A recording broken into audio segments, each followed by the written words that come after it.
Hello friends, कैसे हो। तो आज मैं अपना RRB इंटरव्यू का एक्सपीरियंस शेयर कर रही हूँ आप लोगों से कि मेरा इंटरव्यू कैसा रहा। तो पहले तो हम लोग गए, उसके बाद से डॉक्यूमेंट वेरीफाई, जो जनरल प्रोसेस होता है डॉक्यूमेंट वेरिफिकेशन वगैरह वो सब हुआ। फिर पैनल 3rd में मेरा था, तो फिर मैं गई। तो मेरा 16 नंबर पे था, 15-16 नंबर पे था। तो फिर वहाँ पे जब मुझे बुलाया गया इंटरव्यू के लिए, तो फिर मैंने गई। तो वहाँ पे ज़्यादा समय ऐसा मुझसे कुछ इंट्रोडक्शन वगैरह तो नहीं पूछा गया था, लेकिन ज़्यादा समय सर ने बोला कि हेलो ऋचा कैसी हो। तो मैंने फिर रिप्लाई किया कि सर मैं ठीक हूँ। फिर उन्होंने बोला बैठने के लिए, तो मैं बैठ गई। उसके बाद से फिर मुझसे पूछे कि कॉमर्स ग्रेजुएट हो, तो मैंने बोला यस सर। फिर उन्होंने पूछा कि अच्छा बताओ ब्रेक इवन पॉइंट क्या होता है।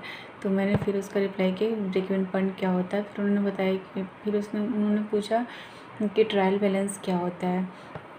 फिर मैंने उसका भी रिप्लाई किया। फिर सर ने पूछा कंटीजेंट लायबिलिटी क्या होता है। तो फिर मैं कंटीजेंट लायबिलिटी भी बताई। फिर उसका ट्रीटमेंट भी बताया कि सर इसको बैलेंस शीट में शो करते हैं, फुटनोट में शो करते हैं। फिर सर ने उसका एग्जांपल पूछा तो मैं बताई। फिर उन्हीं सर ने फिर पूछा कि अच्छा एक क्वेश्चन और, NPA बता दो, NPA क्या होता है। तो मैंने बताया सर NPA क्या होता है, NPA क्या होता है, उसका रिप्लाई मैंने दिया। फिर उसका ड्यूरेशन वगैरह सर ने पूछा। तो मैं श्योर तो नहीं थी, थोड़ा सा कंफ्यूज हो रही थी, बट मैं 36 मंथ ऐसे बोल दिया था, लेकिन मैं श्योर नहीं थी।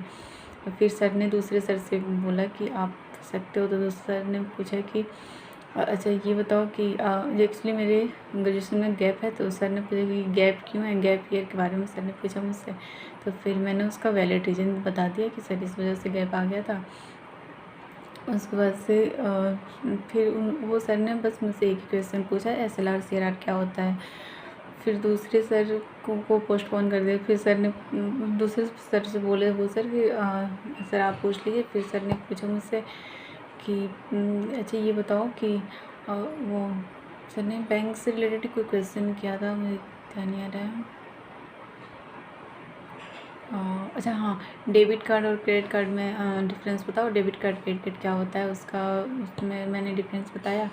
फिर सर ने बोला चलो ठीक है। फिर एक मैम थी, फिर मैम के पास ट्रांसफर नहीं, एक और सर थे। तो सर ने पूछा कि फिर उस सर ने पूछा कि अच्छा बताओ तुम्हें क्रिकेट वगैरह देखना पसंद है। तो जनरली लड़कियों को पसंद नहीं होता है। तो मैं बोली नो सर, एक्चुअली देखती थी पर मैं थोड़ी सी नर्वस थी कि पता नहीं क्या होगा, मतलब कोई क्वेश्चन रेज कर दे मुझे ना आए, तो इसलिए मैं नर्वस थी।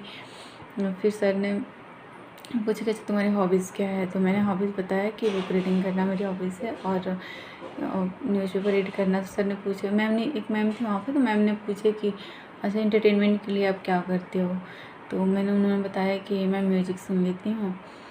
तो मैम ने बोला कि अच्छा किस टाइप की म्यूज़िक सुनते हो। तो मैं बोली मैम ओल्ड सॉन्ग में ज़्यादा पसंद है, तो ओल्ड सॉन्ग भी सुनती हूँ। तो मैम हंसने लगी। मैम बोले कि आजकल के बच्चे तो नहीं, एक सर थे तो उन्होंने बोला आजकल के बच्चे तो रोमांटिक सॉन्ग सुनना ज़्यादा पसंद कर रहे हैं। तो मैं बोली कि यस सर, तो आप क्यों नहीं। तो बोली सर मैं ज़्यादातर ओल्ड सॉन्ग ही सुनती हूँ। उसके बाद से फिर मैम ने पूछा कि दिखने में तो बहुत इनोसेंट सी हो, तो फिर रोमांटिक सॉन्ग क्यों नहीं सुनती। तो मैंने कुछ रिप्लाई नहीं दिया, सिर्फ स्माइल किया वहाँ पे। फिर दूसरे सर ने अच्छा बताओ किस सिंगर के सॉन्ग सुनना ज़्यादा पसंद करते। तो मैंने बताया सर लता मंगेशकर और आशा भोसले, श्रेया घोषाल। एक सर ने थे वहाँ पे, मतलब 4 सर थे। तो एक सर ने पूछा कि ये बताओ कि कोई रिसेंट सॉन्ग बताओ आशा नहीं श्रेया घोषाल के। तो एक्चुअली मुझे पता ही नहीं था, क्योंकि मैं सुनी हुई नहीं थी, तो मुझे पता नहीं था। तो मैं बोली सॉरी सर, मैं अभी रिसेंट कोई सॉन्ग नहीं सुनी उनका, तो मुझे याद नहीं आ रहा है।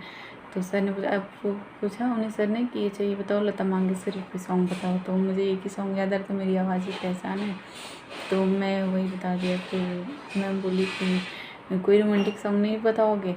मैं बोली मैम एक्चुअली मैं सुनती नहीं हूँ क्योंकि।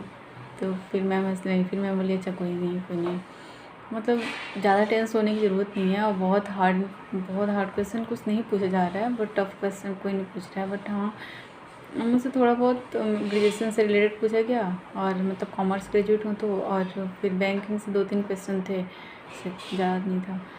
फिर मैम ने एक टॉफ़ी दिया, चॉकलेट था, और फिर मैं चली आई। फिर मैम सर ने बोला ओके जा सकते हो आप। तो फिर मैं आ गई। ओवरऑल इंटरव्यू तो बहुत अच्छा रहा, पैनल मेंबर बहुत अच्छे थे, बहुत कोऑपरेटिव थे, मतलब बिल्कुल लगा ही नहीं कि मैं इंटरव्यू दे रही हूँ। एक्चुअली लास्ट टाइम मैंने दिया था तो वो थोड़े से रिस्ट्रिक्ट थे, और मैम थोड़ी सी ज़्यादा ही रिस्ट्रिक्ट थे, लेकिन इस बार तो लगा ही नहीं कि मैंने इंटरव्यू दिया है, और बहुत ही अच्छा इंटरव्यू है।